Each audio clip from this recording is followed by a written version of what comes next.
आमेर के इतिहास में हमने भगवंत दास तक पढ़ा था और भगवंत दास के बाद में शासक आता है आमेर का मान सिंह। मुगलों के दरबार में सबसे पहले सबसे छोटी उम्र के अंदर गया था। वैसे तो राजकुमार भगवंत दास गया था, सबसे छोटी आयु के अंदर अकबर के पास गया था, लगभग 7 या 8 साल के तकरीबन था। मुगलों के जितने भी दक्षिणी अभियान हुए उसके अंदर मान सिंह का बहुत ज्यादा रोल अदा किया है और बहुत से दक्षिणी अभियानों को उसने सफलता प्राप्त की है और पूरा का पूरा दक्षिणी भारत जीतकर अकबर की शरण में रख दिया था। तो आज उस मान सिंह के बारे में पढ़ेंगे, उसके जन्म से लेकर मृत्यु तक क्या घटना होती है उसके बारे में विस्तृत रूप से अध्ययन करेंगे। शुरुआत करते हैं मान सिंह से। मान सिंह जन्म होता है मोजमाबाद में। मोजमाबाद सांबर में होता है। बात है 1550 की। 1550 के अंदर मान सिंह का जन्म होता है मोजमाबाद सांबर के अंदर। मुगलों का एक स्तंभ कह सकते हैं। अपने जीवन के अंदर पूरा का पूरा जीवन है वो मुगलों को समर्पित कर दिया था। इसका जन्म होता है 1550 से सांबर के अंदर। 1589 में यह शासक बना। शासक कब बना था? आमेर का 1589 में। उपाधि है इसकी फरजद। फरजद की उपाधि है और फरजद का मतलब होता है गोद लिया हुआ पुत्र। गोद लिया हुआ पुत्र, इसे दत्तक पुत्र भी कहते हैं। दत्तक पुत्र। आमेर का शासक है मान सिंह। जन्म होता है 1550 में। मोजमाबाद सांबर के अंदर होता है। उपाधि है इसकी फरजद की और 1589 में यह बना था आमेर का शासक। अब ये किसके समकालीन था कि इसके समय दिल्ली का कौन कौन सा राजा था? तो 2 राजा आते हैं समकालीन शासक है। एक तो नाम आएगा अकबर का और दूसरा नाम आता है अकबर के बेटे का नाम है जहांगीर। इस 2 मुगल शासकों के समकालीन था मान सिंह। जीवन पर्यंत जब तक जीता रहा तब तक यह मुगलों का सूबेदार, प्रमुख सेनापति, एक मान लो बहुत बड़ी पदवी के ऊपर रहा था। ऐसे नहीं कि सैनिक बना दिया, बहुत ज्यादा विश्वास पात्र भी था। तो जीवन पर्यंत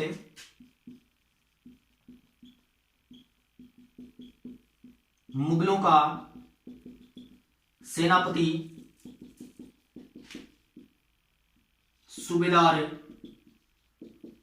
नायक नियुक्त रहा। एक सेना की हमेशा कमान संभालता था। ये कोई भी अभियान के लिए जाता तो इसको मुख्य सेनापति बनाकर भेजा जाता था। जैसे उदाहरण के लिए हल्दी घाटी का युद्ध। हल्दी घाटी के युद्ध में मान सिंह को मुख्य सेनापति बनाकर भेजा था। यह क्वेश्चन बहुत ज्यादा इंपॉर्टेंट है। हल्दी घाटी के युद्ध में मुख्य सेनापति। हल्दी घाटी का युद्ध 1576 के अंदर होता है। 15 जून, 18 जून, 21 जून। इसकी अलग अलग इतिहासकार ने अलग अलग इसकी डेट बताई है। तो हल्दी घाटी के युद्ध में मान सिंह है वो अकबर के द्वारा प्रमुख सेनापति नियुक्त करके भेजा गया था। पीछे मैंने बताया था कि भगवंत दास था, उस भगवंत दास को मनसबदारी दी गई थी, 5000 कर दी थी। तो सर्वाधिक राजपूतों में जो मनसबदारी प्राप्त करने वाले जो शासक का नाम था उसका नाम था मान सिंह।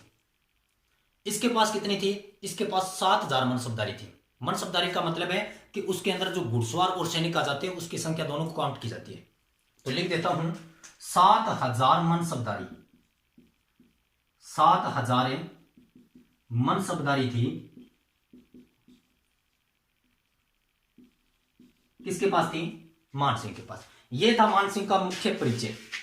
जन्म होता है 1550 में और मोजमाबाद सांबर के अंदर होता है। शासक था, शासक बना 1589 में और कहां का बना था? आमेर का बना था। आमेर वर्तमान है जयपुर। उपाधि थी फरजद की, और फरजद का मतलब होता है गोद लिया हुआ पुत्र। और समकालीन शासक कौन सा था इसके? अकबर और जहांगीर था। सर्वाधिक विश्वास पात्र राजा था और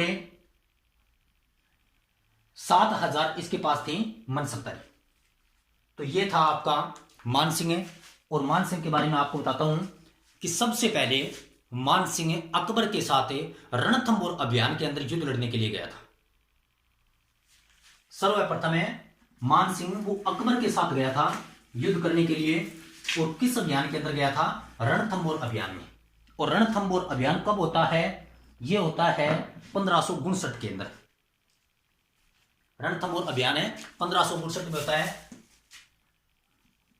सर्वप्रथम है अकबर के साथ रणथंबोर अभियान में गया था।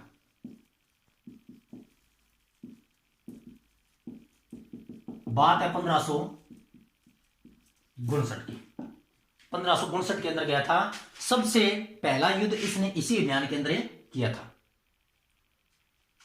अब रही बात है कि और भी इसने अभियान किए हैं, जैसे काबुल अभियान,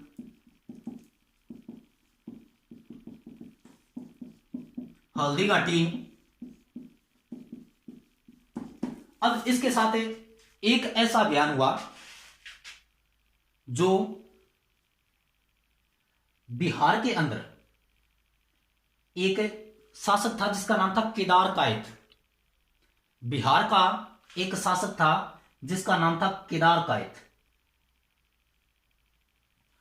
उस केदार कायत को हराने के लिए गया था।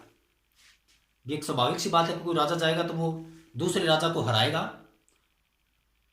तो केदार कायत को हराने के लिए गया था। और उस केदार कायत को बताते हैं कि बहुत बार आक्रमण किया इसने। मानसिंह ने बहुत बार आक्रमण किया, फिर भी वो उससे हार नहीं पा रहा था। हारता गया। लास्ट के अंदर क्या घटना होती है कि जो इसी के पास में एक पश्चिमी बंगाल था, और पश्चिमी बंगाल के अंदर क्या था कि वहां का वो जो क्षेत्र था वो भी उसी के अधीन था।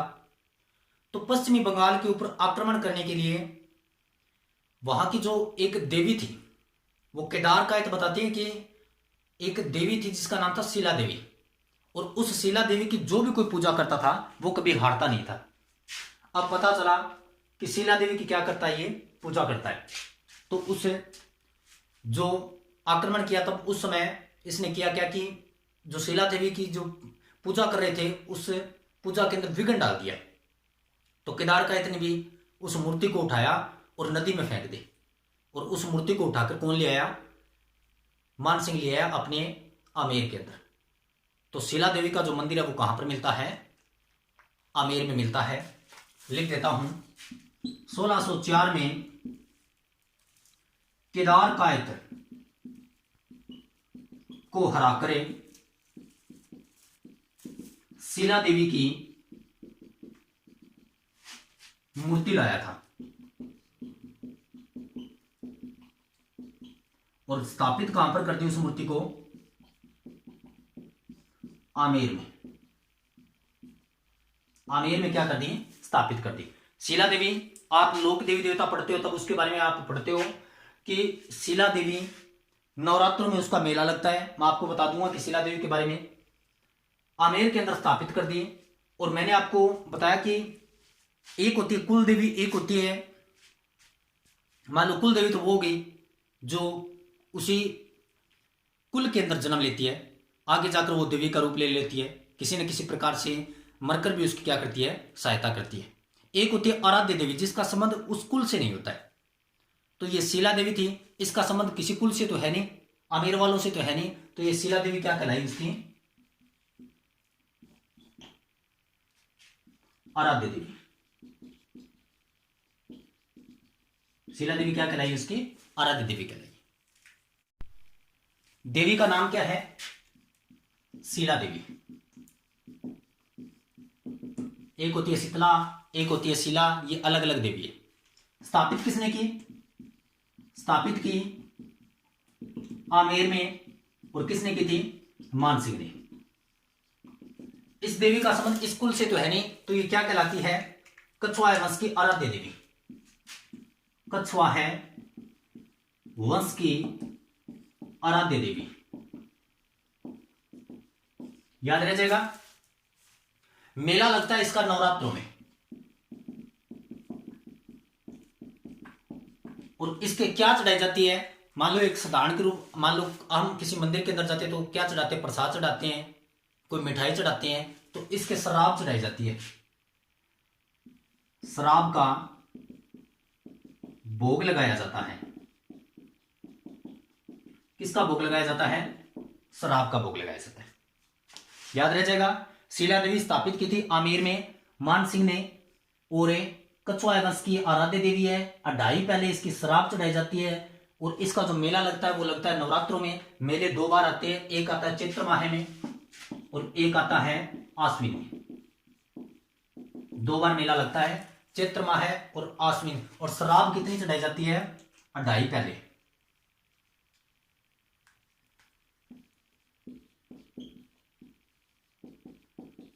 चढ़ाई जाती है। ये आपकी शिला देवी कछवाहा वंश की आराध्य देवी है। शराब चढ़ाई जाती है, और नवरात्रों में इसका मेला लगता है। और शराब कितनी चढ़ाई जाती है? अढ़ाई पहले शराब चढ़ाई जाती है। एक आपने कभी ब्लू पोट्री के बारे में सुना होगा। क्या होती है ब्लू पोट्री? कि चीनी मिट्टी के बर्तनों के ऊपर एक कसीदारी की जाती है, उसके अंदर रंग भरा जाता है, बहुत महंगी होती है ये। तो ये ब्लू पोट्री थी पहले लाहौर में। लाहौर से अकबर लाया भारत के अंदर, और भारत से यानी दिल्ली के अंदर ले आया वो। और दिल्ली से कहां पर लाया? आमेर में। और वो लाने का श्रेय दिया जाता है मान सिंह को। ब्लू पोट्री लाहौर भी था उसमें, आमेर में लाने का श्रेय मान सिंह को दिया जाता है। मान सिंह को दिया जाता है। यह है मान सिंह। 1550 के अंदर जन्म होता है मौजमाबाद सांबर के अंदर।